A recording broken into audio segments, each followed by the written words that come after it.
Hi, everyone. Thank you. Thank you for joining us. Oh, it's such a precious time we have together here. Yeah, it's a beautiful topic that we're sharing too, trusting in the present moment, because the ego has invented its own present moment, which is just a tiny, insignificant blip squeezed in between a vast past and a vast future. And that's not really the present moment. The present moment is before time seemed to arise, before time was, Jesus calls it. So we're on a real adventure here to experience the gateway to eternity, and it's not in a little tiny blip in between the past and the future, as our history class has taught us. So I just feel so much joy and presence today, and also there's so many distractions. Sometimes I call this world Distractionville. Like the movie Pleasantville, this is Distractionville. And Distractionville can be quite the Pleasantville for the ego, but it's meant to lure you into staying asleep and dreaming and not wake up to our eternal reality. And both Francis and I have been so touched by today's Course in Miracles workbook lesson. Francis was listening to the commentary, which was very deep, and then the workbook lesson itself. Just when we came together to talk about your questions and prayers today, we were both kind of swept in this feeling about the present moment and presence. Yeah, into his presence we'll enter now. That's the lesson, and it was so deep. I feel like Jesus is always pointing to the solution that is beyond this realm, and he has so much confidence. He's basically in every single workbook lesson, he's saying, today will be different. We're gonna have a touch of heaven today, and from this day forward, everything will be different. And this is his confidence. Every time I read it, I feel he has so much confidence in us. And if we just align with that and give this moment and this day to that, then we will have a touch of heaven. Yeah. And it just, I was just filled up with huge love this morning, just opening my mind to God, a God of so much love that is God's will for us. That is something that was always there. We can always turn away from the images and the distractions. And even though the ego says, don't pray, don't meditate, you're just wasting your time, you have too many important things to do to waste your time praying or being still. It does remind me of that section, I need do nothing, in the text where Jesus says, just make a quiet place in your mind. Give yourself a quiet, like it's like an opportunity to just rest your mind and not be occupied and preoccupied with all the busy doings of the world. And he's again confident, your way will be different. This course is a means of saving time. It's kind of funny that he gives us a course with a text and a workbook and a manual for teachers, and then he tucks in there in the text, I need do nothing. This is your way of saving, many, many years of going in the wrong direction. You have to allow yourself to be still. You have to give your mind permission to go in the opposite direction of the ego and its frantic, riotous, distractive thoughts, to sink deep within to the kingdom of heaven. And there's really, actually, when I think about it, there's a lot of deep meditation lessons in the workbook where he's just encouraging us. He's calling to us. He's saying, sink down beneath the clouds in your mind. And he's saying, feel them on your cheeks as you go past them. Or he'll say things like, if it helps you, you can think of taking my hand, and this will be no idle fantasy. Like he's saying, even visualize just holding onto my hand and us sinking deep, deep, deep into the kingdom of heaven. So today's lesson is one of those that you, when you hear it and you think of all the chatter and all the distractions that this world offers, and all the guilt from past thoughts and memories that come up. Some of you were saying yesterday that the movie triggered some memories of violent times that you've had in relationships after that scene where Ken Wilber and Treya actually get drawn into a violent scene. After all those loving scenes at the beginning, and I love you forever, I'm with you forever. But those memories of the past, and even the worries and concerns and planning of the future, they're all designed by the ego to just keep you from trusting in the present. That's the whole point of all thoughts of past and future, is to distract your mind from its one goal that Jesus is giving to it. So we actually thought we would just read the first 5 paragraphs of the lesson today, so you can feel it. Whether you've done it today or whether you're doing the lessons or not, we thought we would just give you a taste of Jesus's invitation and offering today. So it is workbook lesson 157. Into his presence would I enter now. This is a day of silence and of trust. It is a special time of promise in your calendar of days. It is a time heaven has set apart to shine upon and cast a timeless light upon this day, when echoes of eternity are heard. This day is holy, for it ushers in a new experience, a different kind of feeling and awareness. You have spent long days and nights in celebrating death. Today, you learn to feel the joy of life. This is another crucial turning point in the curriculum. We add a new dimension now, a fresh experience that sheds a light on all that we have learned already and prepares us for what we have yet to learn. It brings us to the door where learning ceases, and we catch a glimpse of what lies past the highest reaches it can possibly attain. It leaves us here an instant, and we go beyond it, sure of our direction and our only goal. Today, it will be given you to feel a touch of heaven, though you will return to paths of learning. Yet you have come far enough along the way to alter time sufficiently to rise above its laws and walk into eternity a while.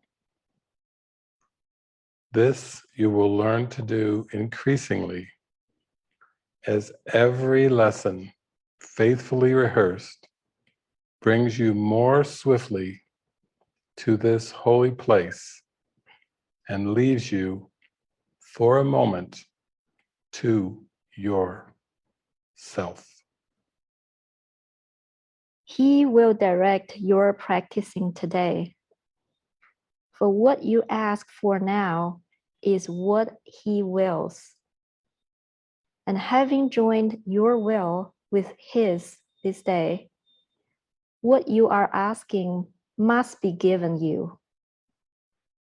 Nothing is needed but today's idea to light your mind and let it rest in still anticipation and in quiet joy, wherein you quickly leave the world behind.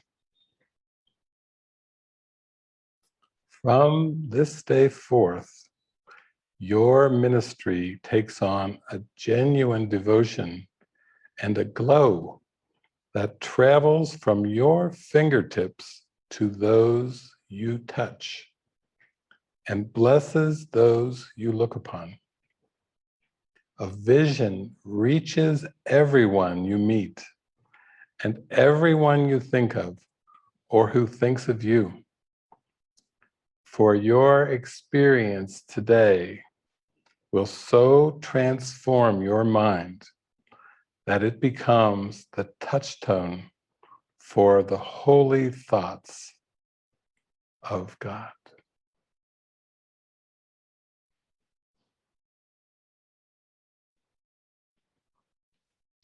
And in the early days of A Course in Miracles, there were a couple who actually, I think they met in at the University of Cincinnati Conservatory of Music. I didn't know that. I was at the University of Cincinnati for 10 years, but I think they were there a little before me.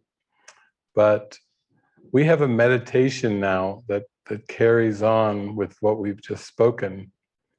So if you can just find a very comfortable, relaxing position and find a comfortable place to just rest your hands and your arms and take a few very deep breaths, then Zach will play this song. It's like one of the most classic Course in Miracles songs that you'll ever hear in your life, and you'll never forget it.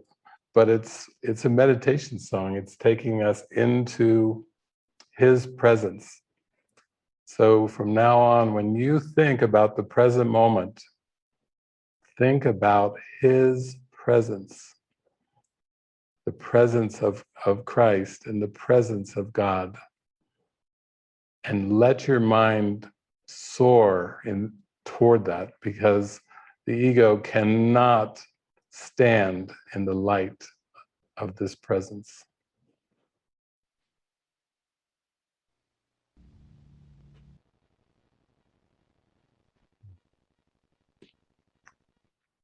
Thank you. Thank you.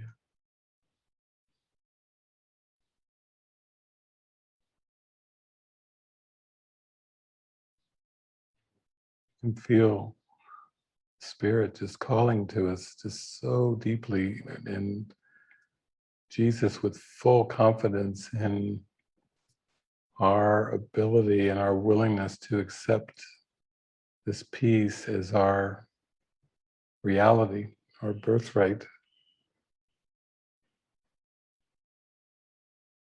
As Jesus says in the text, can you imagine what it's like to be perfectly quiet and still all the time? This is what time is for, to learn just this and nothing more. The whole point of learning is to accept a stillness that is so natural and so peaceful. I was sharing before that I, at a time, lived at this tiny house in Cincinnati called the Peace House, and and I had others that lived there with me. But then very quickly, they all left. A couple of them got married and said, bye, catch you later. And another one went off, and before you know it, I was just there by myself. And then a woman, I saw an ad in a paper of a woman in northern Kentucky who rescues stray, abandoned kitty cats. And I talked to her on the phone, and she said, oh, I have some kittens that have been abandoned, and would you like to take one? And I said, yes, I've got no one else here. I would love a kitten. So she said, okay. Then she called me back a short while later, and she said, you know, this kitten I was going to give you has a sister. And I said, oh. And she said, but she was born with only 3 legs. Could you take both the sisters? And I said, okay. So I got 2 frightened little kitty cats in my living room, and they, as soon as she put them down, they ran under the furniture. They were so horrified from experiences that they'd had out in rural Kentucky. But those 2 little ones grew into cats, Angel and Tripod, and things got so mystical at that peace house that I swear I lost track. I could not tell you what day it was, what week or month it was, and eventually what year it was. If somebody had knocked on the door and said, hey, what year is it? I let go so deeply with these little cats that I just went into the mystic, and I forgot about everything of this world. I let it all go. And I think that's why we're holding these online gatherings and retreats, is we're here. We know that Jesus is practical. We know that there's a lot of distracting thoughts that you're dealing with on a daily basis. I think, was it Daniela wrote in about chronic illness. Yeah. chronic pain. We've had a lot of the prayers that have come in are about that. Hannah, she just poured her heart out and told what she's dealing with on a daily basis. And Hannah, you've spoken already a couple times on this this retreat about the bear and trusting in the moment, with the thought of Francis reaching out to JP, and then also I believe in the first day, yeah, you spoke up, but that was a beautiful question. I don't know if you'd like to read that. Yeah, that's very touching. Hannah wrote in the core of my being is a deep sense of inadequacy and unworthiness that plays out in many different forms. Various addictions, abusive relationships, and periods of intense mental and emotional suffering. One of my big attachments is this role of single parenting and the guilt I experience from not being a good enough mom, or the absolute guilt of my daughter being molested by my ex-husband. It's such an intense drama that continues to torment me in my life. In this moment now, I'm free. I feel this freedom, and then I go into this unconscious blackout where I forget the freedom of God's love. I'm so unbelievably willing to let go of this past and these stories. I'm determined to see this all differently. I believe there must be a different way of seeing this. Oh, thank you, Hannah. I remember one time I was reading the Course, and in the text there was a sentence that said, you are guiltless in eternity, but not in time. And when I read that, I went, oh, that's it. That's it. I've been trying to be where I'm not. I'm trying to be something other than I was created. And that really drew me into this yearning to really give myself over to the present moment and the holy instant. And of course, there was no training. There's nothing in 10 years of university that taught me how to enter the present moment. Nothing in full-time study and practice and degrees that had taught me how to enter the holy instant. And I was left with this feeling like, wow, I need to go in the other direction now, and I don't even know how. I was haunted also by memories. And the ego has made a whole world, which is the past, but it has seemed very real.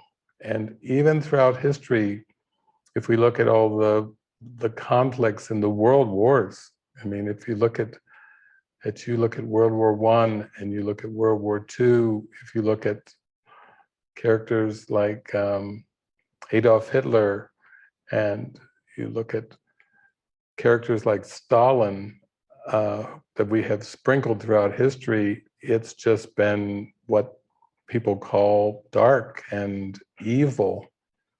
And yet, you're describing like a personal hell. It's a temptation to draw you away from the vastness that you really are with these scenarios that play out, these memories. And maybe even on a daily basis, like feeling not enough. I have not been a good enough mom, or my daughter deserves so much more than I've been able to give. And so it's like on a daily basis, there's this guilt and shame that seems to regenerate to try to really block you from the happiness and joy that you want for yourself and your daughter and everyone. And there was a time when Helen saw in a vision, and she was standing at the foot of a giant mountain, and she just tilted her head back and she looked at this huge mountain, and she just turned to Jesus, who was next to her, and she said, I don't think I can do that.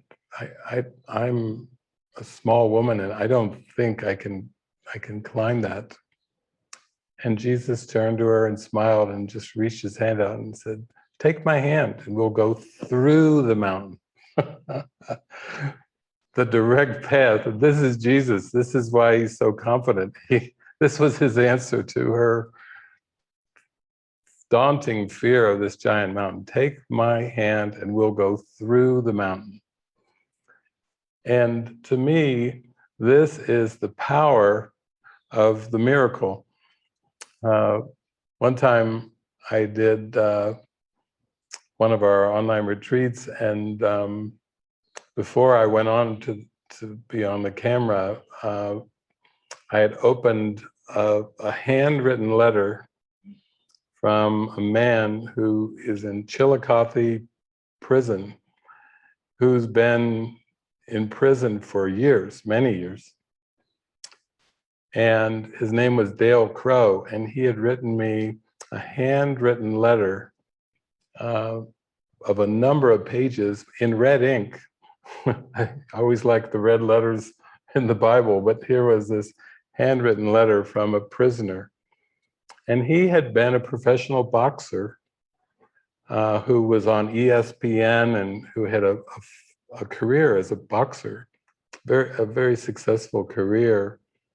And then things turned in a very dark way, and he murdered a man. And he was in prison for many, many years, just sitting with his thoughts about this man that he murdered.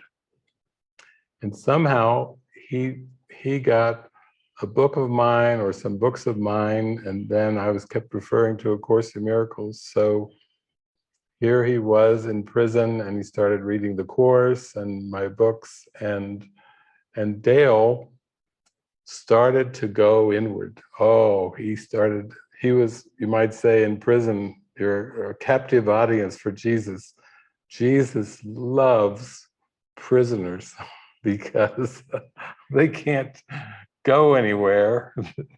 They can't get outside into Distractionville. And they think it's the greatest curse of their life that they're locked in a prison. And Jesus is like, oh, you're in a good spot now. And I've heard this many stories. There was a woman too in Mexico City who there was a man named Guzman, who Guzman, who translated the entire Course in Miracles from English to Spanish. He did his own, he was a professor, he did his own moment by moment translation over many years. This wasn't even the authorized version that Rosa Maria Wynne did. He just, out of the love in his heart, he translated the entire Course into Spanish. And then there was another woman who took it to all the prisons in Mexico City. And again, Jesus had the prisoners in a captive audience position, and the miracles were so strong that people were getting paroled, early release, miracles springing up everywhere. You know, it's like fertile soil for Jesus's message.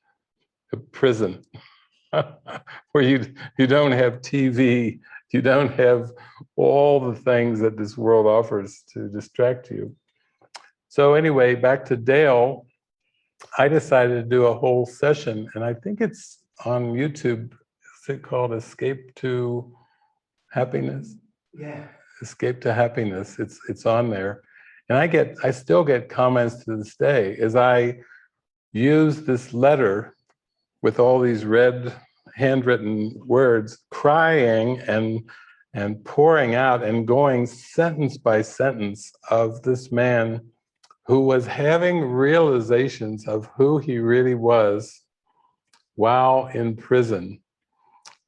And he was sharing them with huge gratitude and joy and exclamation points. And I used it for the whole session. And yeah, we used up a lot of Kleenex boxes for Dale Crow's letter. And then, of course, when people saw it or even watched the replay, they started writing, what's his address? They were sending him gifts. They were so touched by what I shared of his letter that people started to be pen pals. They would send him boxes of writing material, of envelopes, stamps. They were just so happy for him sharing his experience of his awakening experience in the Chillicothe Penitentiary, that he has continued to receive things. And our friend Jeffrey Kosker has been to visit him. He has other prisoners. Now a prison ministry has started inside the Chillicothe Penitentiary. And there's even a man who's being released who's going to come and join Jeffrey. But it's turned into this vibrant ministry. And that's what I was reading. You know, your ministry takes on a glow today. That's what we were reading. From this day forth, your ministry takes on a genuine devotion and a glow that travels from your fingertips to those you touch and blesses those you look upon. That's Dale. That's Dale.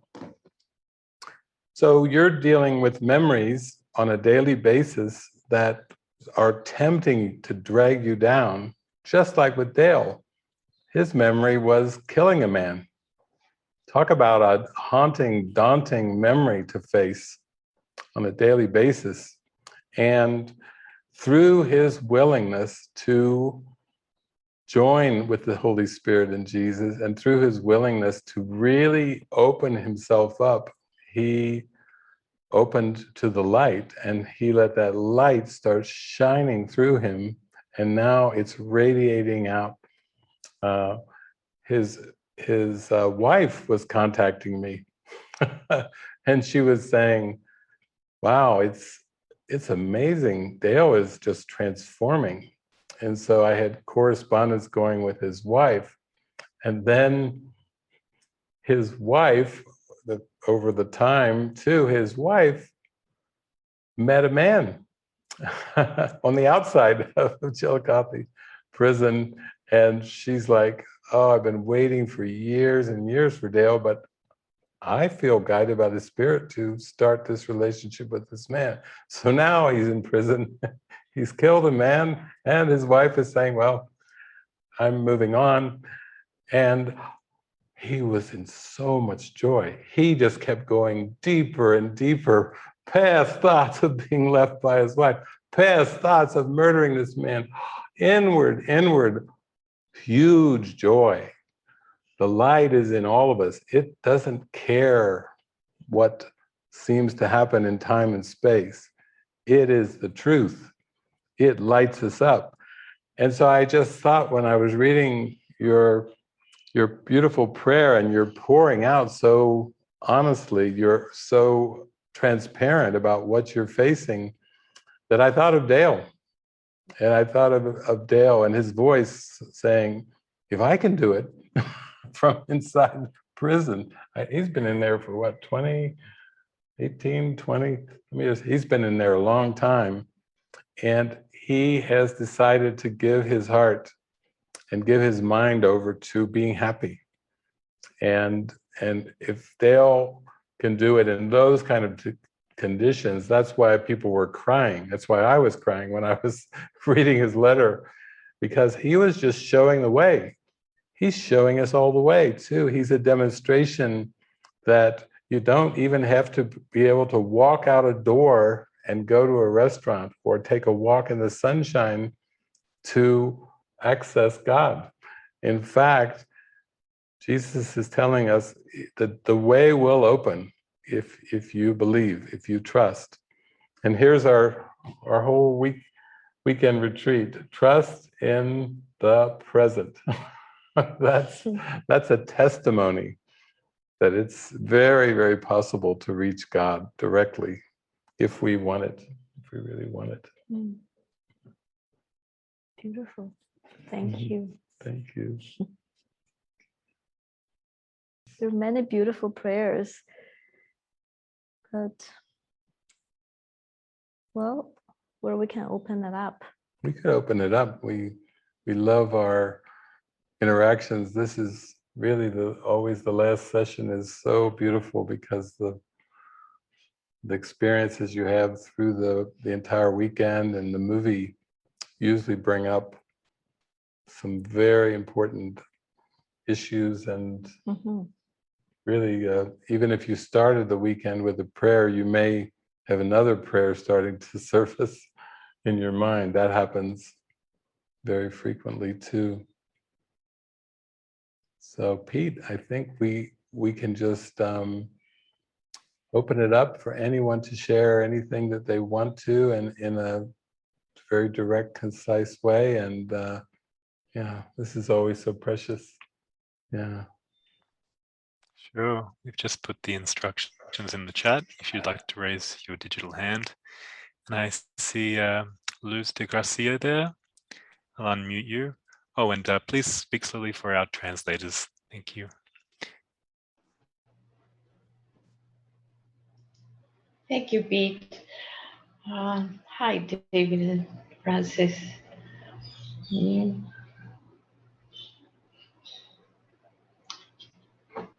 So many emotions are rising right now.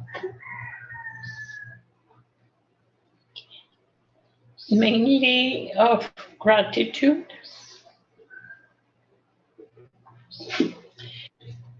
I was remembering a few years back,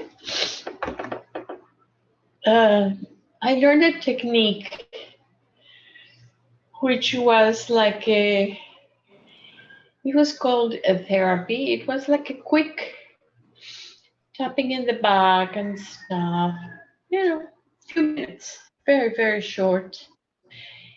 It was taught to me by someone who is a deep meditator, Renee May. And I learned this technique, and we were urged to do this on people for free. The only condition is you couldn't charge money for this. So a few friends and I who learned this went out into the plaza, the square, on the Sundays with a little sign saying, we do this therapy for free. It's a few minutes. Do you want to have it?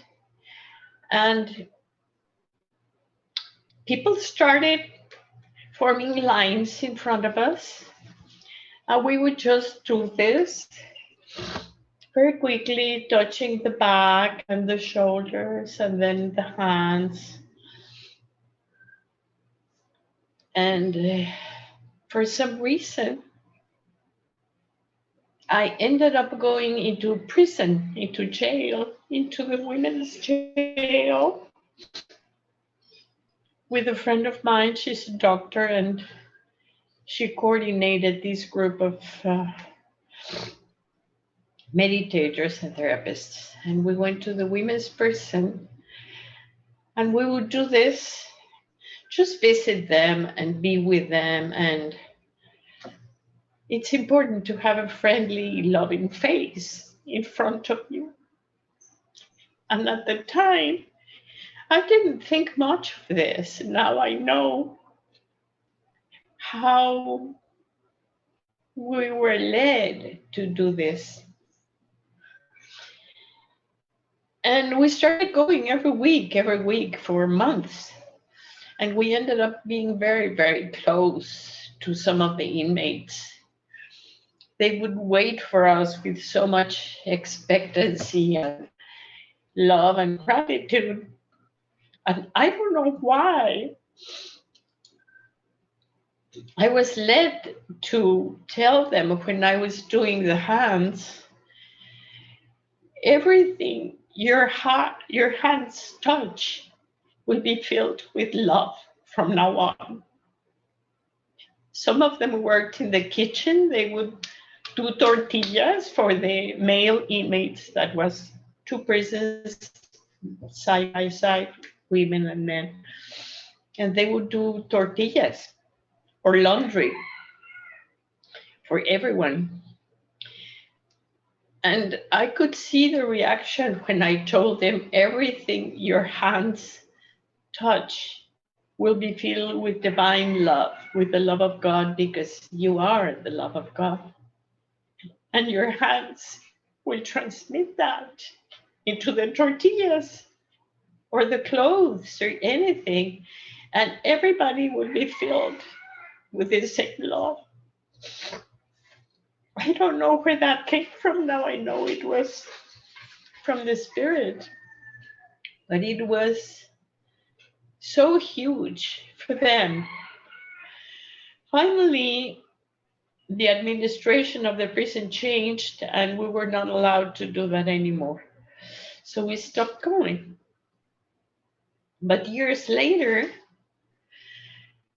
I joined a 12-step group, and these people would go to prison to do a 12-step group meeting once a week. And we were on a roll, we had turns. So I was completely shocked that after several years, I went there to share with this, and they saw me coming down, because I don't change clothes very often, I don't wear brand clothes. So they saw me coming down the ramp from way afar. And like 4 or 5 of them that recognized me, it's like that's Luz, let's go. And they ran to hug me and kiss me. And I was so overwhelmed by this. It was shocking. It was very, very shocking to see how you can make a difference in someone's life without really trying to do anything, you know. And I remember at that time carrying copies that I printed, a few pages at a time, from Eckhart Tolle's The Power of Now as an introduction to some spiritual and deeper readings.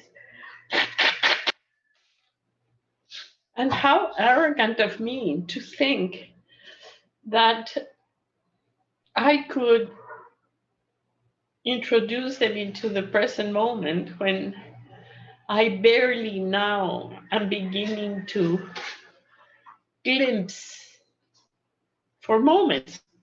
I wish it were all the time. But for moments, I can glimpse the vastness and the richness and the depth of the present moment. My prayer is to keep going deep, deep, deep into that, because that's all there is. Thank you. Thank you, Liz. Thank you. Beautiful. Blessing.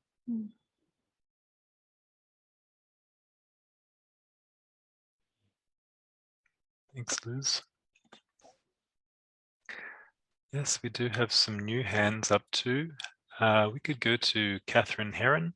You can unmute there. This is my third online retreat.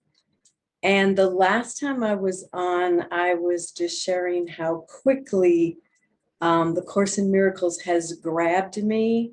And I just want to thank you and Francis and all the mighty companions who have just helped me along this journey that is just blowing me away. And the last month, after the retreat, I had just prayed for God to bring me mighty companions because I live by myself. And 3 weeks ago, my former sister-in-law, who I had shared the Course in Miracles with shortly after I started, needed a place to stay. And so I thought, wow, this is just perfect. I have a 2-bedroom. And so I opened my home to her, and we have become mighty companions. And it's just been amazing. And because we share so much, I was feeling like some of my private time, my learning time with the Course in Miracles was kind of slipping away from me. So I decided that I would get up even earlier in the morning, keep my bedroom door closed, and just do my studying and my course quietly so I could continue my journey. Well, this morning reading, and every day I just get so excited with the lesson, and the text has just been so changing for me that I would go out of the room and share it, and we'll just start this wonderful conversation. Well, this morning in reading, I'm in littleness versus magnitude, and I just wanted to read this 2 short paragraphs just to maybe help Hannah with what she's going through. And it says, Jesus is talking, of course, and he says, I asked you earlier, would you be hostage to the ego or host to God? And that just was like, wow, hostage to the ego or host to God. And he says, let this question be asked you by the Holy Spirit every time you make a decision. For every decision you make does answer this and invites sorrow or joy accordingly. When God gave himself to you in your creation, he established you as host to him forever. He has not left you, and you have not left him. All your attempts to deny his magnitude and make his son hostage to the ego cannot make little whom God has joined with him. Every decision you make is for heaven or for hell, and brings you the awareness of what you decide for. And I just was like, wow, how important our decisions are. We're either deciding heaven or hell. And the fact that we are host to God, and we've always been this. It's not a decision, do I want to be host to God? It is, you are host to God. And all you need to do is become aware of this. It's an awakening of what you truly are. And I was in tears this morning after I read this. I was like, oh my gosh. Anyway, I just wanted to share that your decisions either are heaven or hell. So thank you. Thank you, thank you, thank you. Thank you, Catherine. Thank you for that blessing. Thank you. Yeah, thank you, Catherine. And I really feel like to let our mind be the host for God is almost translated to that we're giving this life over to be directed by Jesus. So in that way, the decisions are not even actually made in that like every moment, this decision, it becomes a flow because there is a deeper decision that is made and is held up front as this is the purpose of my life, and I'm giving it to you to guide. I'm giving it to you to extend the message. Then all the decisions becomes quite effortless. It feels like involuntary decisions. Because I'm thinking of Louise, who is from Canada, who is in this retreat as well. And she just wrote to me. She said after Friday night, she expressed this desire to be able to share more, to not be afraid and not play small, just be able to share in the group more. And after that expression and that reinforcement of your desire, then the ego came back in such a viciousness. It actually came back as a what they call ego sabotage backlash, that Louise completely become almost debilitated by this ego darkness and the attack thoughts, and became suicidal just from that. And then in the desperation, she just reached out to Jesus and said, please, Jesus, help me. And then in that very instant, Kohei sent Louise a message saying, Louise, thank you for your beautiful expression. I love you. And that instant, that darkness was gone and the love was received. And Louise said to me in the message that my tears turned to a smile. So in that way, that is, the decisions is just one, to give our lives and give those dark moments over to Jesus. Then all the helps come our way. Yeah.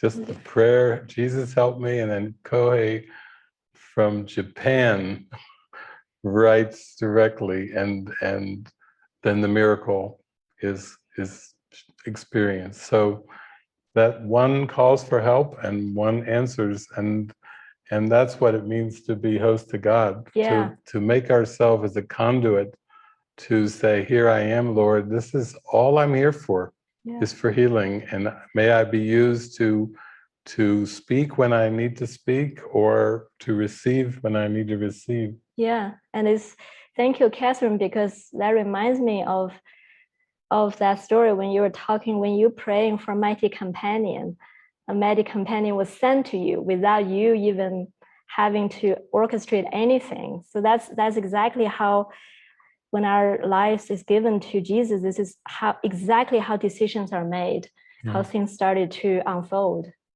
Yeah.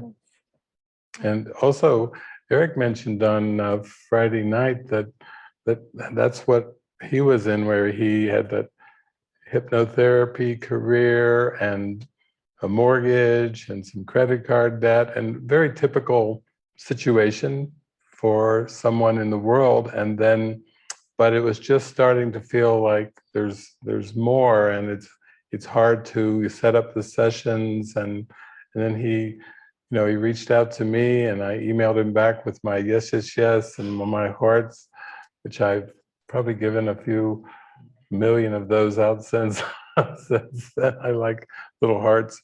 But it's beautiful because, right away, then he's like, oh yeah, I'm going to do this. But the prayer was, will everything really be taken care of in my life if I say yes to this? This is not like you give 5% or 10% of your time, you're going to tithe 10% of your time or your money to Jesus and say, okay, I hope that helps in the plan.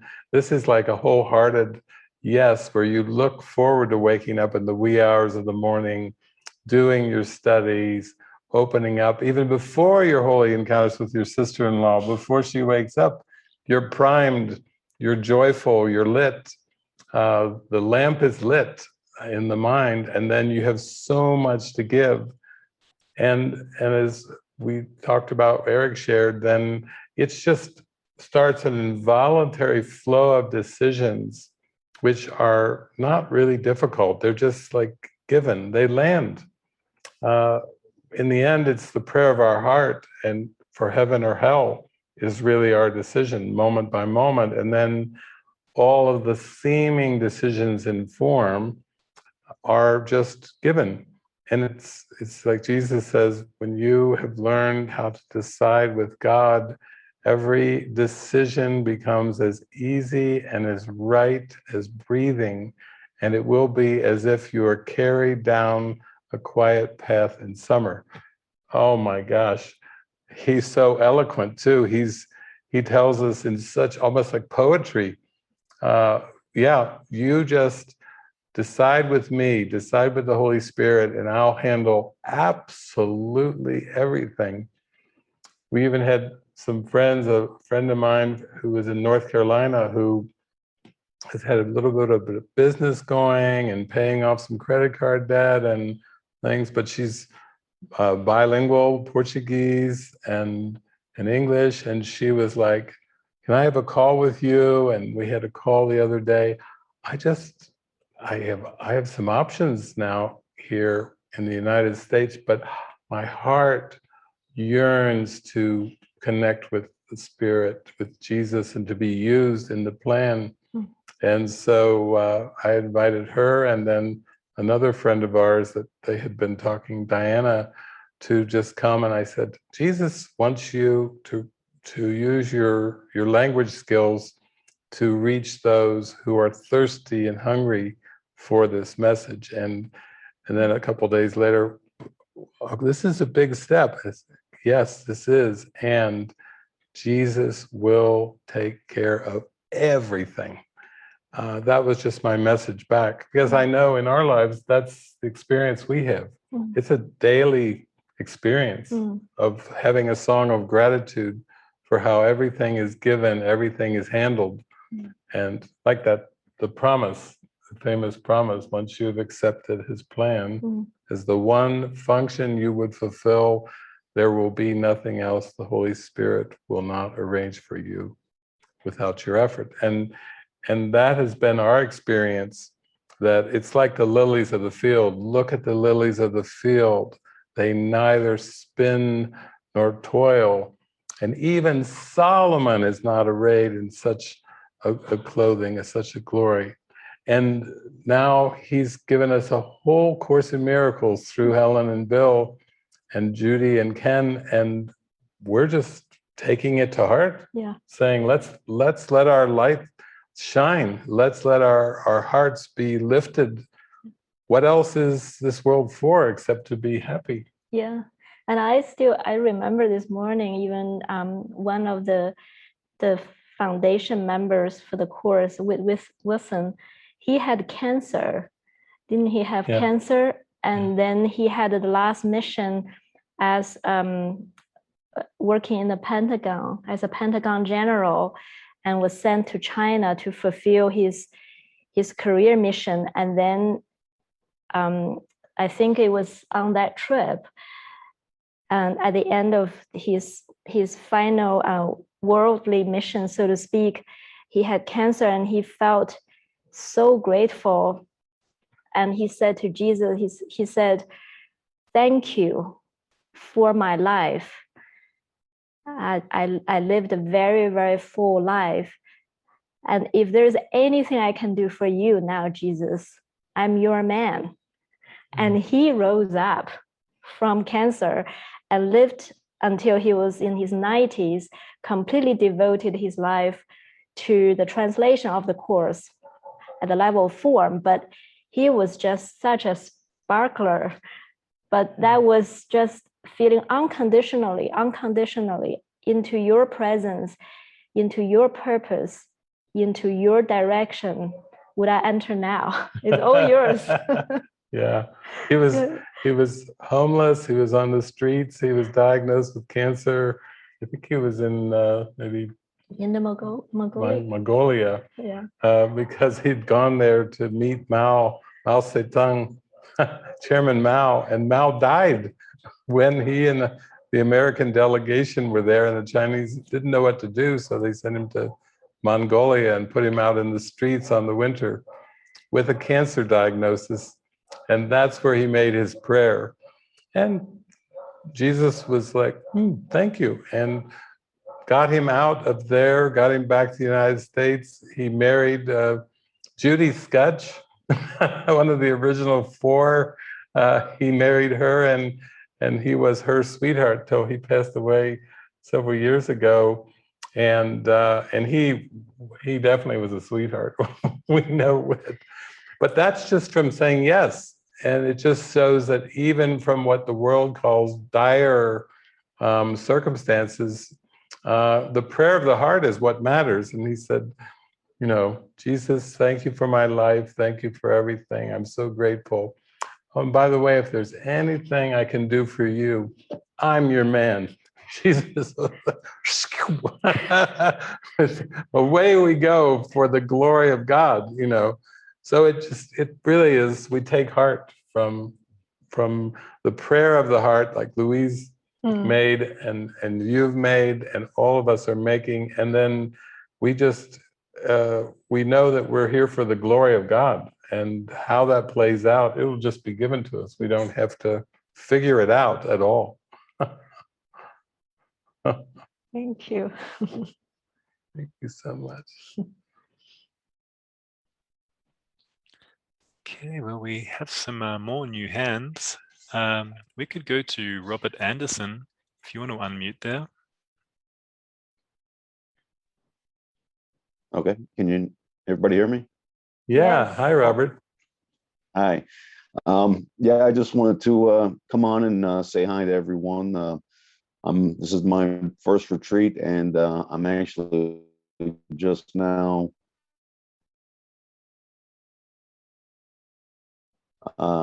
beginning my journey through A Course in Miracles.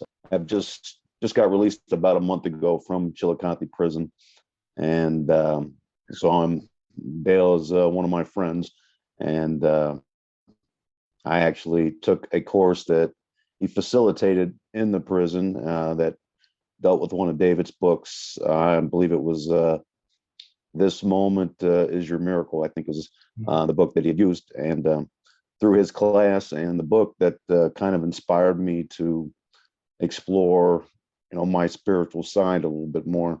And I actually had the privilege of meeting Jeffrey Kosker that you also mentioned here a couple weeks ago on his last trip to Ohio to see Dale.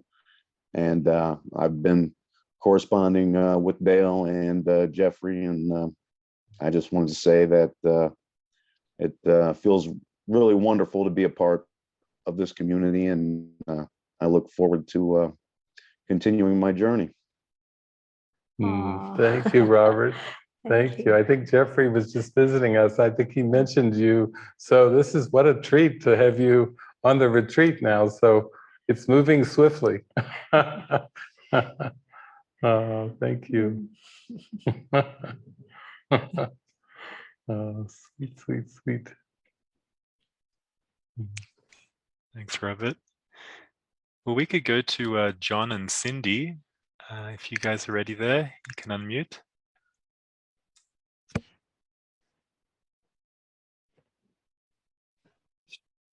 Hi guys. Hi. Hey, it's nice to be here with you guys, David and Francis, and I have to thank Jeffrey for inviting Cindy and I again with the scholarship, and so I just wanted to throw some stuff up on the altar. It kind of was a reaction I had last night. I think it was related to the movie, but I guess I don't really need to know whether it was or wasn't.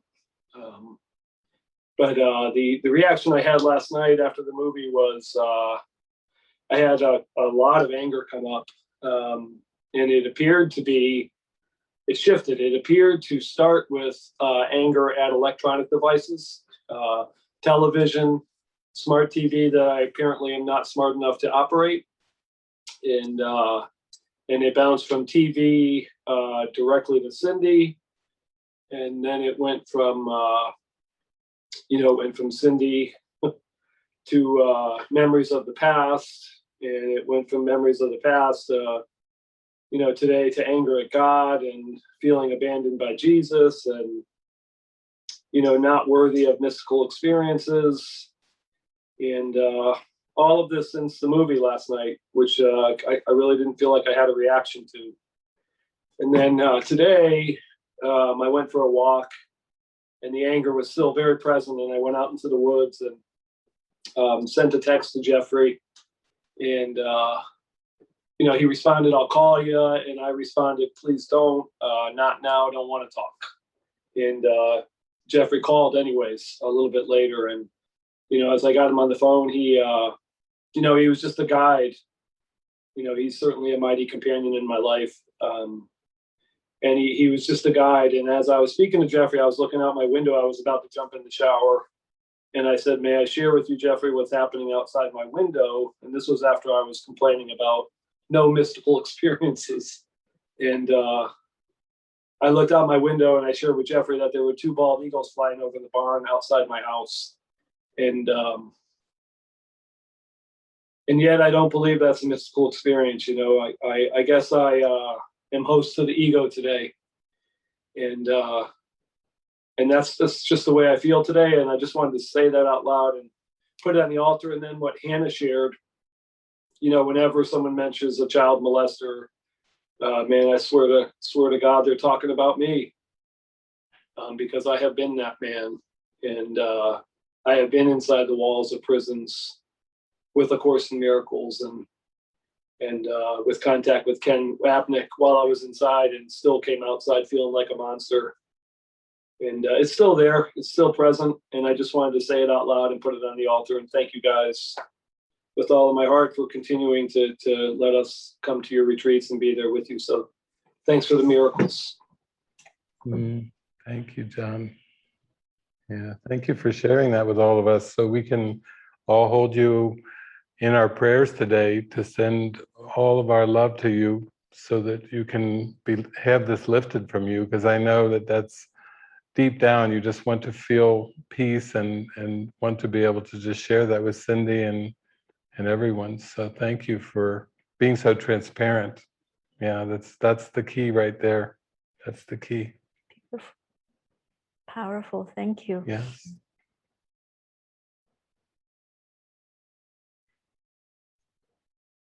Thank you. We can go to Dirk next. You can unmute there.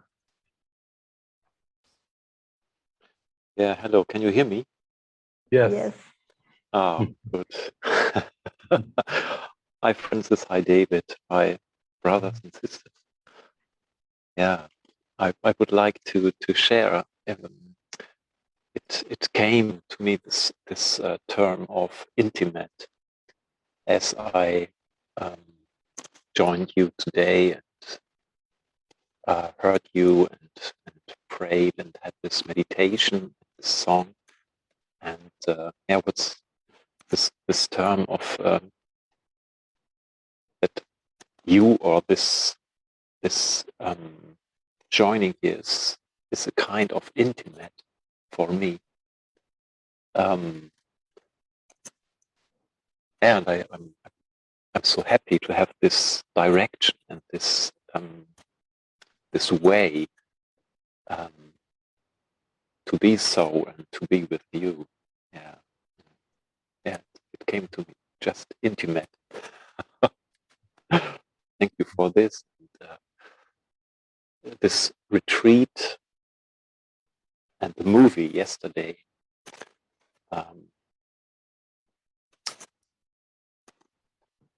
gave me a hint, I could say a hint of this illusion of death. This idea that death is an illusion. And all these kinds of death, or my death wish is an illusion. All these thoughts about what I did wrong or what I could do wrong are illusions. And yeah, I have this movie and this the end of this movie in my mind, this picture. It helps a lot to get this, to get a feeling for it, this illusion of death. Yeah, yeah, a good movie for this weekend to come into the presence. Yeah, this theme, this wonderful theme to come into the presence with you. Yeah, and thank you for repeat the lesson into His presence. Would I enter now? In this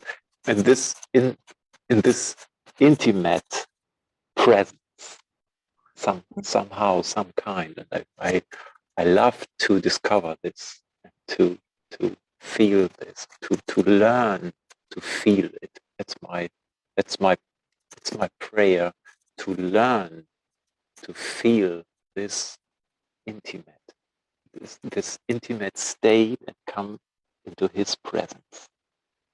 Yeah. Thank you very much.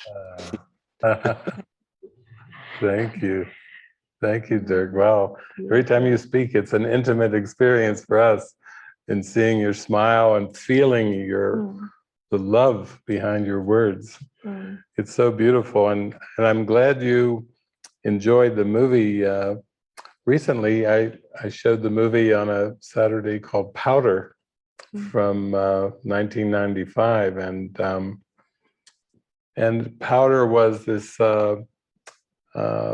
man with this albino condition who was very telepathic, and he could feel everything of those around him, and he was almost like living in such a deep intimacy that it was hard for him to be in the world, and eventually he had to let go of that even and be taken up by spirit. But I reminded that there was a scene where there was a group of men and boys that were out, and they were hunting. They were hunting a deer, and this man, I guess he was an assistant sheriff, he had shot a deer, and the deer was dying and kind of convulsing. And then when they all came around to watch the deer die, Powder simply put his hand on like the shoulder or the chest of the assistant sheriff and on the deer. And with his telepathic kind of empath experiences, he gave the assistant sheriff a feeling of what the deer was going through. Because I think that's the trick of the ego, is it makes a mind that's split. It divorces us from our feelings. It divorces us from our true intimacy, which is all we want. What you're sharing, that's all anyone wants. When they want love, they want a deep sense of connection and intimacy. They want to feel alive. They want to feel connected. And that was a powerful scene, just showing that even though the man was hunting for sport, for entertainment, basically, he was not in touch with his feelings. And then when he became in touch with his feelings, they took him to the hospital for a while. And then by the end of the movie, he told the sheriff, he's given away his whole gun collection. That intimate experience, just in getting in touch with his feelings, brought about the change of wanting to just give away his entire gun collection. And it was so beautiful, because that, to me, that's how we reach this intimacy, is we have to acknowledge all aspects, our beliefs, our thoughts, our emotions, our perceptions, and we pray for them to come into alignment with spirit. And we pray to be shown that deep intimacy that we all yearn for, without pushing anything away. And I think for most people, there is quite a block from the emotions, and that's part of the cleaning and clearing that we all go through, trusting that we can do this and feel safe, that it won't destroy our lives to feel these emotions. It won't destroy our relationships. It won't destroy our friends and family. It will actually bring us closer to them all. And that's what we're praying for, is a deep intimacy. So thank you so much for sharing what you did, because that is just that one word, intimate. If we just hold on and pray with that one word and pray for that experience, then that opens us up. It opens our hearts up. Thank you for your smile. It's just lighting up the whole world.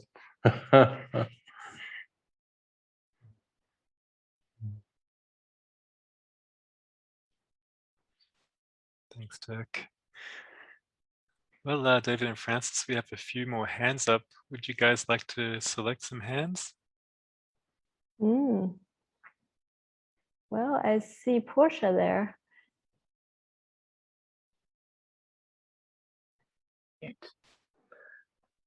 host would like you to unmute. You're unmuted. You did. We hear you. Now you're muted. I'll have to unmute you again. Okay. I think you're muted. Hi, everybody. I'm so glad you picked that movie yesterday. When I saw that actress, I'm not sure what else I've seen her in, but I know I was moved by her several times in different movies, and that always speaks to me. And before I say what I came on to say, David, I'm really grateful also for the book recommendation from that actress from Powder. When it came onto my doorstep, life stopped, and I just plowed right through it. I couldn't put it down. It was so good. Spirit has been sending me numerous examples of books and movies, titles of which I've never heard. One called, I was sitting on my porcelain throne and I heard Dragon Force. And this is not a book I would ever pick out, but I ordered it. And Spirit's just showing me different ways to deliver truth. You know, as I had been a Mormon missionary ages ago, there was only that forum that felt like, here's how you deliver truth. You speak doctrine, you preach doctrine. And that has just not been, I mean, I guess I have done some of that by way of speaking in AA meetings where doctrine is called upon, but more so experience. Experience is what touches me so deeply.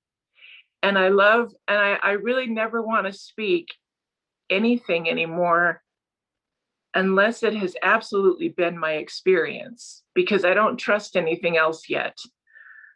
Nothing comes from the intellect. It's all got to be from my heart.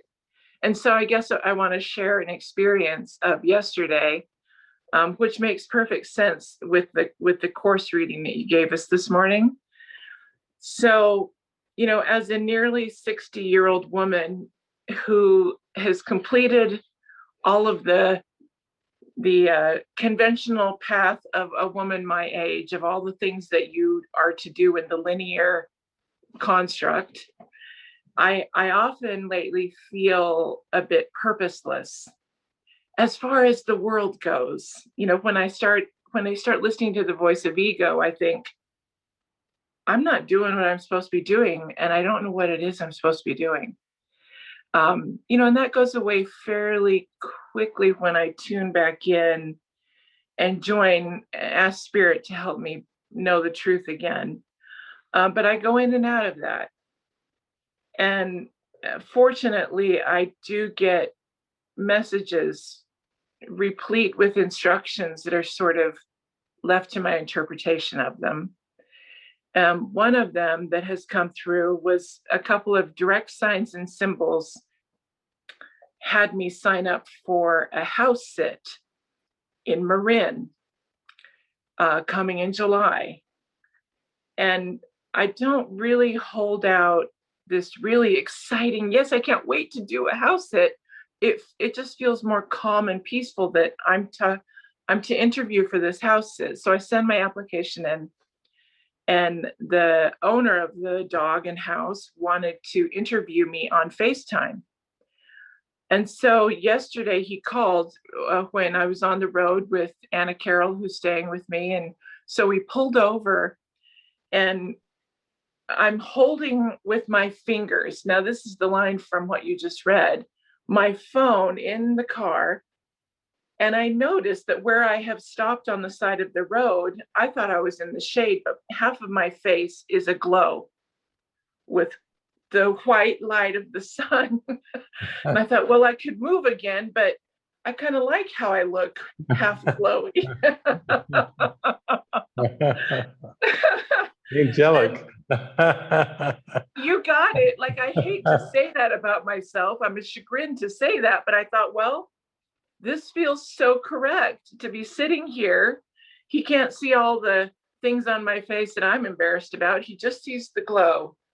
And we had the nicest conversation. I just thoroughly enjoyed the banter and the getting to know you a little bit. And I had a moment to be able to tell him why I like Marin and all the Course in Miracles things there. And so, you know, I when you read that line from the lesson today, from this day forth, Portia, your ministry takes on a genuine devotion and a glow that travels from your fingertips to those you touch.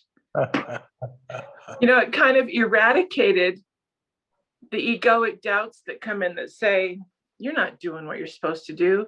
You should be the grandmother extraordinaire, and, you know, all the possibilities that the ego says would be the wise use of time today. And, you know, and what I feel blessed by too is for the last probably month, I have felt a restriction around my heart, like wanting to close it off in reaction to my husband's way of being. And that comes and goes, but it's been on really like defensive for about a month. And I grapple with, so am I supposed to make a decision here again for the 300th time in all these years of marriage? And I really have come to find that this is the way that the ego likes me to not want peace. You know, I heard a talk that you gave, I think, I don't know how long ago, David, but it struck me very deeply that the ego will do anything because the obstacle to peace is simply the desire to get rid of it. It has nothing to do with the actual problem that I'm perceiving and I must make some change. It's simply a withdrawal of not wanting peace. And that very illuminated recognition allows me to drop all perception of some problem that actually isn't there. So thank you for this beautiful weekend. As usual, I bought the entire movie because I didn't like where you chopped off. I have to see the whole thing. Yeah. But that's all I've got today. Thank you guys so much. I adore you. Thank you, Portia. Yeah, that fits in with what you were talking about, how it's the decisions are just come so easy, even with his house sitting thing, you know, FaceTime call. Jesus orchestrates the timing of the call so that you pull the car over. He handles the lighting for the FaceTime call. It's a beautiful, happy, holy encounter. He handles the timing of it, the lighting of it. Then we're talking about the glow today, and you're still feeling the glow of the conversation. And I'm glad you mentioned too the ebook you downloaded, the interims from Missy, because this is me just having some fun. Jesus is playing all the time like this, and he's having fun. I do all these Saturday movie sessions, but I'm sitting there getting ready to show Powder on a Saturday. Haven't seen the movie for years. Just Jesus gave me the movie. He's got me in the chair. There's 6 minutes to go. Lights are on. Studio's ready. And then Jesus says, reach over to your cell phone and take off the airplane mode. I said, okay. And then go into Instagram. Okay. Go into the actress who's playing the girl that has this deep connection with Powder in the movie I'm about to show. Okay. Type this out, invite her to the Powder movie gathering. Okay. And then boom, she told me that she got the prompt, then check your phone before you go to work. She's texting me back minutes before we're going on. And then she shows up on there. I mentioned her ebook, the interims, there's a character that she says she put in there to teach course lessons. And then she set up a Zoom call with me the following Monday, I think it was. And we had the most joyful, wonderful, laughing, sharing from the heart Zoom call. So this is just Jesus will just play with us and have some fun for joy, for the glory of God, for nothing else. And all we have to do is be open. So I'm so glad you shared about you and AC pulling the car over. And it just shows me Jesus will even set up the lighting, sets up the call, and I can handle the lighting on this too. You need good lighting for this call. Angelic glow. That's your filter. That's fantastic. Thank you, Portia. Thank you. We love you.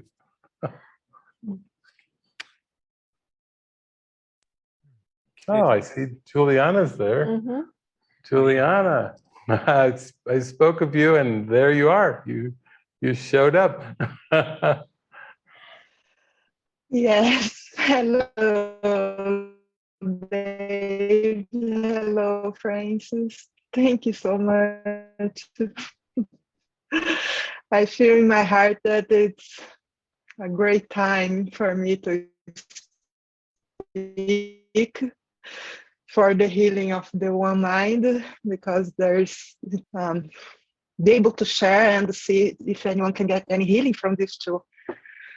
So has been so much recently, and if I'm going to speak about everything, then we are going to have more 2 hours of retreat. So, but I want to say that the movie yesterday was absolutely powerful in the moment that the girl was saying to him like, I feel so happy. I feel so happy. Finally, I can let go. Intensity. My whole body starts to shake so much, and I start to receive so much light in my mind. And all the idea of that lesson in the book, which says, God is the love in which I forgive the world, came super strong. And I was just visualizing, feeling my whole being like letting go, Juliana living, and light coming, and yeah, even now I'm shaking just for this experience. And what has been going on is like my heart and my being are so open. That's my deepest prayer, just to open, and lots of darkness are coming, but I don't close. And because of this, the light of the Spirit is here all the time. Jesus is giving me little big symbols that he is here with me. Like when I put the name Love Is, and after one day I realized that every time I connect, my phone comes, love is connected. And that was amazing. But recently, what happened is the last 5 days or so that I start to go through all these wow things. All the time I get my phone, they're independent of affected. Love is connected, love is connected. Oh my God, he's here. And I already passed the bridge where I even could think about doing something else other than completely surrender, completely go forward. Like there's no other way anymore, like it's wow. And I am facing all these fears coming, and at the same time all the light is here, and sometimes I feel I'm not functional at all. And other times there are so many, like 5, 6 my companions contacting me in this moment, like just and I'm like, yes. So yeah, and I am like 1 hour I am facing all the fears, another hour I am super high in spirit, and all this going on. I have no clue why. I am packing my things, going to Florida, and waiting a month or so in order to be ready to go to Mexico. I have no clue. I'm just looking what's in front of me and going forward. Yay! We rejoice with you.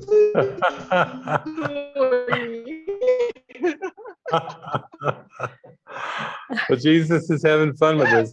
He was freezing your face in the moment of glory, and we heard your commentary, and he's just so playful. He's just having so much fun with us today.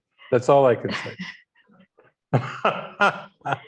So we'll see you in Mexico soon, maybe in July. Stay happy. Oh, it's so sweet.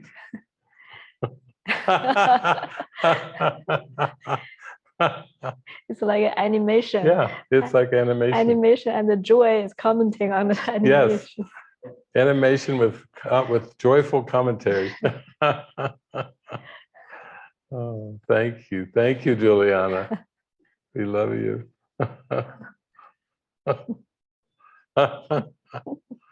Oh.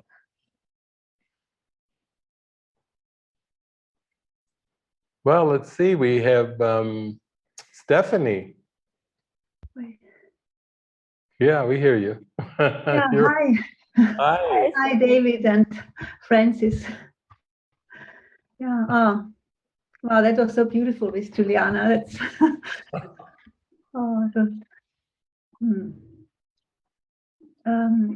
yeah, thank you. I really today I feel everyone shares, and it touches me so much, every sharing, and the whole retreat was very heartful. And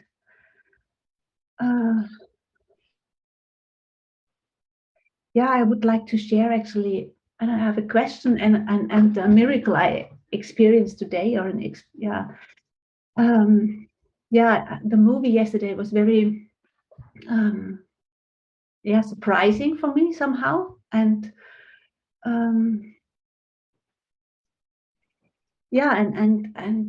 I just watched what came up, and and then this morning I went to sleep after the movie, and this morning I woke up and I had the feeling of I woke up and I didn't know where I am. What day is it? Is there something today, or where I have been yesterday? So it was like wiped out.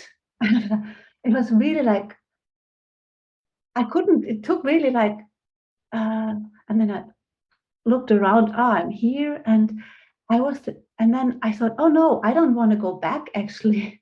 I don't want to know actually nothing, something like this in the way of, oh, that's a great opportunity of not knowing and just leaving the past away. It's not, and not knowing the future in this way. And it was very beautiful actually. And then and then I read the lesson, into his presence would I enter now. And that was exactly my experience. And I said, okay, no, and I really had the decision, oh no, I want to stay in it. I don't, and I had the whole day in front of me, and I was like, okay, there came fear, okay, what will happen, or some small things even. And no, I just always came back, and I was searching for my iPods, and that was like disturbing me, like, where are my iPods? And then always came the question, do you need them now?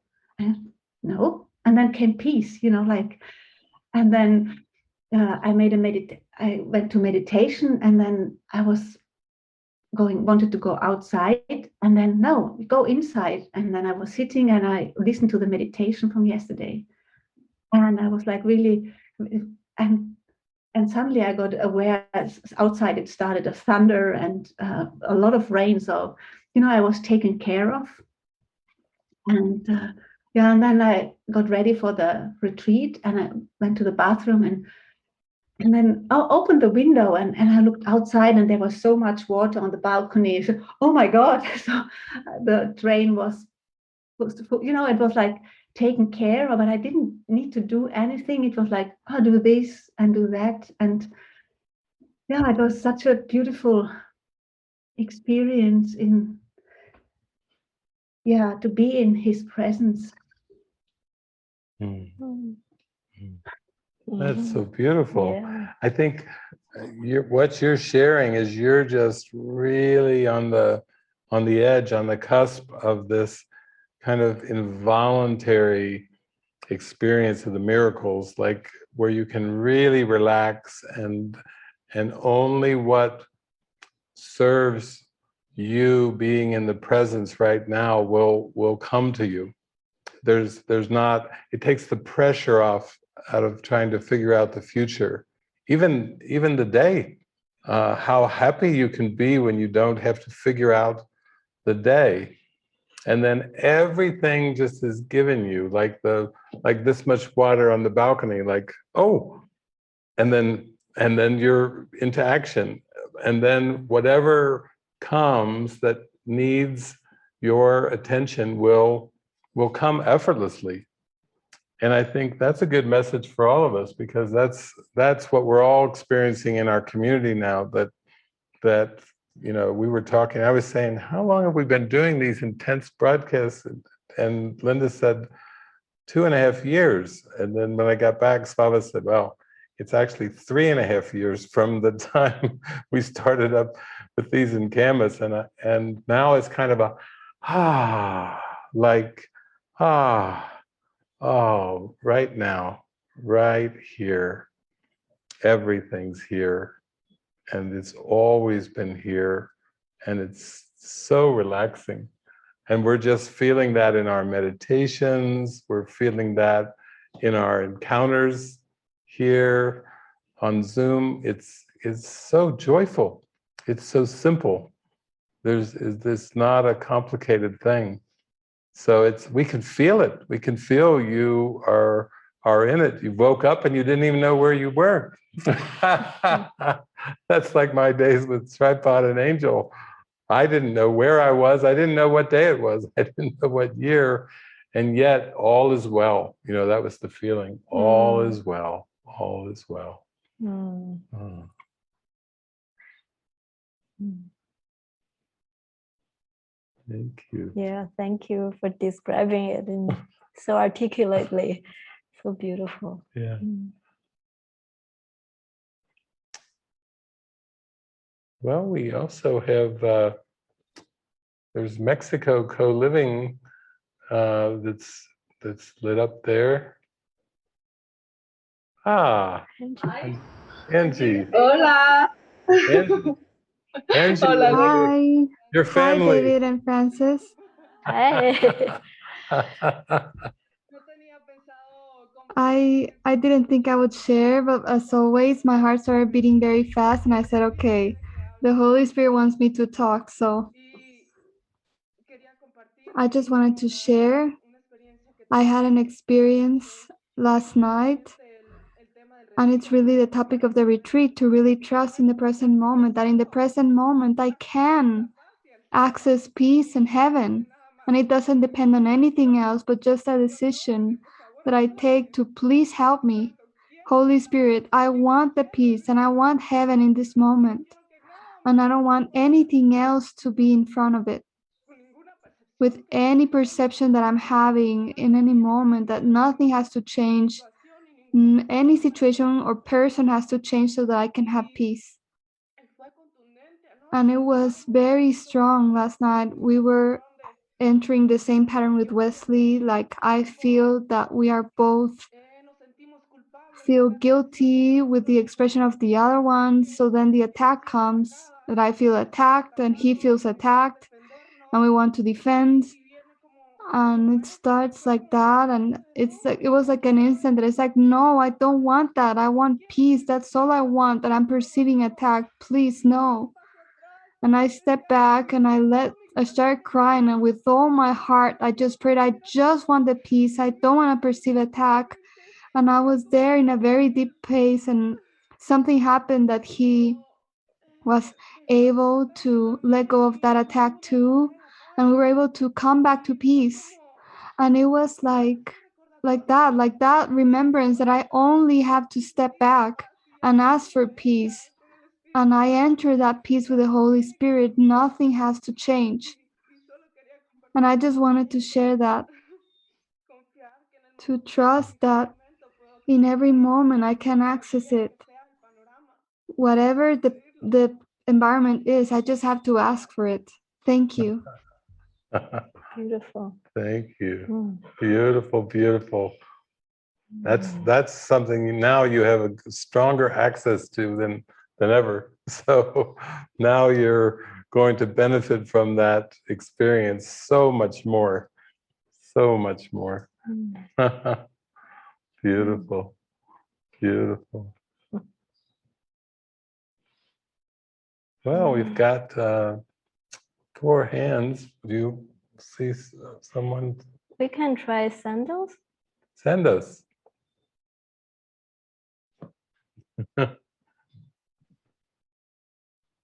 Hello, everyone. Hello, David, Francis, and everyone on here. You are all my mighty companion. We are all one. I just want to share that this was the most profound, moving workshop I have ever encountered. It's like perfect timing. As you can see from before, I would go up and down. I would speak very fast. I would get high. Get into my ego mind, which was the fear. But on Friday, I was so desperate. Last week, I was diagnosed with borderline personality disorder. They were trying to treat me for complex PTSD. They couldn't. Then they figured it out. Well, it's ironic that when I went to school, I've always, from childhood, of all the trauma, I've always wanted to serve and be in the present moment, here and now, and be happy, as if this was mine. It's like whatever life brings me, lemon, let me make it lemonade. But it was easier said than done. So I requested a mighty companion. On Friday, it just happened. I just did it, and I'm like, you know what? I need extra help. I don't know what to do. I've been in the course for a long time, and I have this conflict inside of me between the outside therapy and whatever, which I studied in, and I want to heal to be able to serve and give back. So, and I talked to Eric, and Eric enlightened me. For some reason, that when they say holy companion, I suggest many of you to try it, because I was able to see myself in him. And he told me, like, all of these things never happen. My brain and the ego mind is like, are you freaking kidding me? What do you mean it never happened? Your daughter died. You've been sexually molested. By the way, but the person who spoke in the beginning, I commend you. I'm proud of you. I was sexually abused by my father and my mother. I used to get beat up. It was my fault. So you are a wonderful mom. And the awareness I got from the meditation and from you, what you spoke, David, as you spoke and you said, it's like a movie projector. And think about it, that all of these, you put a slide in and slide out and blah, blah, blah. And as we were meditating yesterday, I took your analogy and I put it into practice by fully pulling all these beliefs, like psychologically or whatever, all these beliefs, and just seeing the projector of light. It was very helpful. But I want to put on the altar this, and I want to give it to the altar. I am sick of being sick. I want to put on the altar all of my mental struggles, that I struggle with emotion every day, and abandonment, I guess. And I guess the truth of the matter is I have never been abandoned. Jesus has been with me always, have saved my life from multiple suicide. And the last time I attempted, I had 20 minutes and I would have been gone. Somebody just showed up. It was a miracle. And so he said to me, you are mine. You are here to represent him or me that sent you, and to smile and rejoice. It's been 2 years. And I am in decision right now. My therapist with EMDR, she said, listen to me. God has been sending you help. And you keep saying, I want God, I want God. God is going to help me. But you're not using it. And so I want to put on the altar a choice or a decision or inner conflict. Do I pursue the dialectical behavior therapy and ACT for my stability? Or do I just continue to try to practice silence and go within and feel the Holy Spirit within? And I want to thank you so much from the bottom of my heart. I have come a long way since I came back. I love you guys so much. I love you beyond my brothers and sisters. We are all light, and I want us to connect, to be all together, one light shining on brightly, without any of this. A green pill, blue pill, I take the red pill. So that's it. I want to get out of this ego matrix into the Holy Spirit. And that's what I wish for. Beautiful. Thank you so much. Thank you, Sandoz. Thank you so much. Yeah, I've been praying here while you've been talking, because our movie yesterday, you know, at the beginning of the movie, both Treya and Ken were just so happy. It was so mystical. It was so energetic. And then when the diagnosis came of cancer, of breast cancer, then they seemed to struggle with all the decisions that came after that, until at the end when she recognized, I need to let go. I need to let go. She was letting go of Ken, of the world, of the diagnosis, and she was walking in fields of light and happy, so happy. So when you just said you were just diagnosed borderline personality, I heard Jesus speaking to me for you. It's saying, go to my course and I will give you something that is in the other direction of this diagnosis, which is really what Treya was praying for. She was diagnosed with breast cancer, but that wasn't the prayer of her heart. Her prayer of her heart, it was love, was to know love. And so there's a section in the course called the borderland. That's Jesus's gift to you. Your therapist has diagnosed you as borderline personality, and Jesus is saying, come to me and read the borderland section, and that will give you peace. That will give you peace in your heart. That's what you've been praying for. So thank you. Thank you for sharing that. You are so loved. We love you so dearly.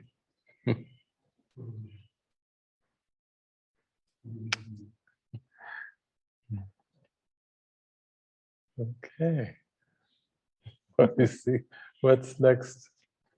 Well, what about Julie? Julie.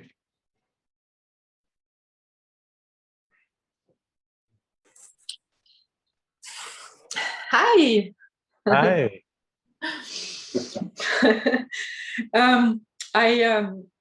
I was gonna just offer you a song, sing you a song, if I can.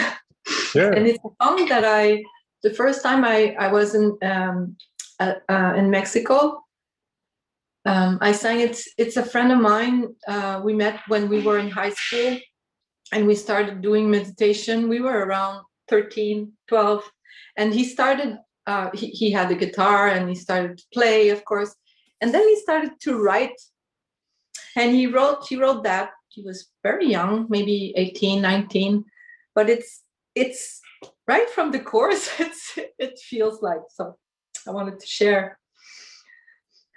Time will pass me by, my years will run dry, seasons are born to die, right before my eyes, and the cycle of changes has no beginning or end. It's older than any planet, newer than snowflakes falling.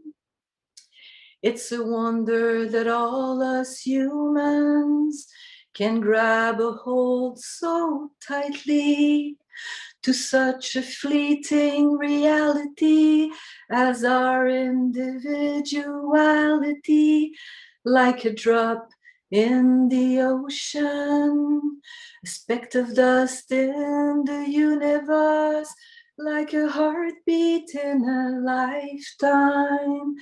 Everything comes and goes in the flow of lights and shadows. But there comes a time when a soul is tired of reaching out and stay empty-handed.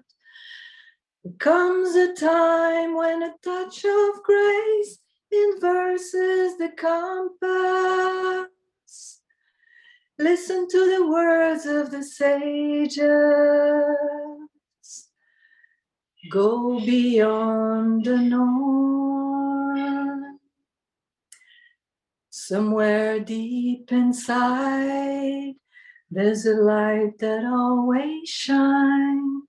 It was there while in the womb, and through all the stages of my life, a simple awareness of being, a deep sense of serenity, a quiet and peaceful observer, an underlying order. It's a wonder that all us human share the same reality, like water in the ocean, speck of light in the universe. We always shine so brightly. We have no beginning or end. Oh. Oh, that is so beautiful. And it's So 12 o'clock exactly. Your song was almost like a benediction. I feel like the spirit. We started with Om Mani Shanti, and you're giving us a benediction, all of us. It's beautiful, because this morning we drove over to the studio, and David has this piece of Prince of Peace or something. Yeah, it's a piece. It was so beautiful, and I was like, I felt so happy, and I thought, wow, this retreat can eventually evolve just into songs. Yeah. And then here you are singing a song here. Beautiful. Yeah, that sounds good. Weekend of songs. Eric's been feeling more activated now with the music. Yeah. He took on leadership, and now he's been leadershiped out. His music swept him away now. It's like swept him up. What do you think? That's the end of Oh, I'm still floating in Julie's song. Well, whatever you feel. It looks like our board lit up a little bit while we were blissing out on Julie's song. The board is lighting. Yeah. We have our dependence on God as well. Yeah. Oh yeah, right. we have there's a video too. Yeah. Yeah. Well, I we also have a lot of prayers coming in, and then our friend in Co-Living Bernd also wrote into a question just about, I'm here now, but I have all these thoughts about my other life and the beautiful Alps. When I climb onto the beautiful Alps and have deep conversations. So we know that you have a lot of, you're facing just a lot of the actual everyday emotions and the thoughts, all kinds of thoughts. So, well, we were thinking that we have a video, and our next month's theme following on this month's trusting in the present is the perfect theme of dependence on God. That is our next month's theme, and it is just a keep diving into this devotion, into every moment, giving our life over to God and trusting that all these emotions and all those thoughts are exposed to be healed for this very purpose. When they come up in the perfect time, just to be exposed and to be healed. But maybe we can actually get into that beautiful 1-minute video. Yeah, thank you, Bernd, for writing what you shared, because when I read your what you had written, I saw it as a prayer, not so much as a question, but a prayer. And it was a prayer for devotion, a prayer to be able to truly feel something in your heart that pulls you like a tractor beam. And that's really the only way we can let go of what we call our plan Bs and plan Cs and Ds. Because the ego designed this world to be so attractive and so distractive that we would never pause a moment. And I remember Silmar, it was so beautiful yesterday where you talked about all those years, many years of caretaking, and you actually got to a point where you realize, I need to follow my heart right now. I even caretaking can become a distraction. And that was such a huge insight. So, Bernd, when you gave your prayer, I actually thought of this video because that is at the beginning of next month, and that is allowing ourselves to become totally dependent on God, totally dependent on Spirit. And that also reminds me of the Bible, where Jesus said, except you become as little children, you cannot enter the kingdom of heaven. And then he describes that in the Course by saying, infants are completely dependent on their parents for their sustenance and survival. Likewise, be that dependent on God, on the Spirit, and you shall know the kingdom of heaven. So before we started today, they told us there was a beautiful little video, and so we would like to show that to you, because it feels like it's an answer to Bernd's question and prayer. I finally got, at some point in my life, it was like, oh, that's what I want in life. I want to be totally Spirit dependent, totally God dependent. Everything in this world that the world would say dependency or addiction or whatever, just aim it toward the Spirit.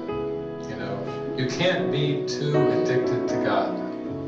You can't become too dependent on Spirit. It just totally turns that word of dependency around from a negative connotation to, I want to be Spirit-led, Spirit-inspired. You know, be everything to me, be my very breath, guide me in everything that I think and say and do, inspire me. To be totally immersed in the Spirit. You find, when you allow yourself that experience, that it's so easy. Everything becomes easy.